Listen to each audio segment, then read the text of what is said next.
भोरवही उठली बहुरिया त सासु पग लागै त सासु पग लागई हो।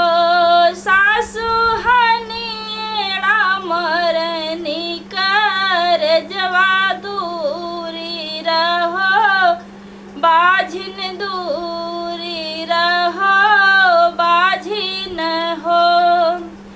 सासु पग लगनी ससुर पग अवरोजे, ठानी पग अवरोजे, ठानी पग हो। ललना बिगड़ के केहू ना सहारा, बिरह सब बोलै, बिरह सब बोलै हो। बहरे से आवे श्री साहेब धना के मुख, ताकै धनिया मुख ताकई हो। धना काहे बैठू तू ही मना मारी, सुसुकी के रोवहु, सुसुकी के रोवहु हो। अवध के सर जुना हावहु बचन मोरी, मानहु बचन मोरी, मानहु हो।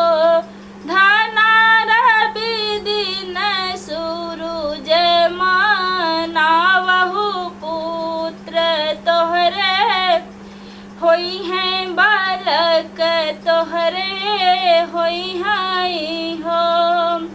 पुरुष बचन तिरिया मनली त सुरु सर जुना, हैली त सर जुना हैली हो।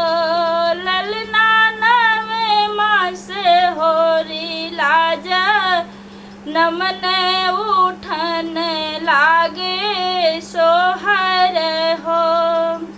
प्रभु ऐसे पुरुषवा के साथ जन्म जुग दिहा, जन्म जुग राखहु हो। जे इहे मंगल गावे तो गाई के सुनावे, त गाई के सुनावही हो। ललना जन्म जन्म के है पाप, सुनत कटी जावे, सुनत कटी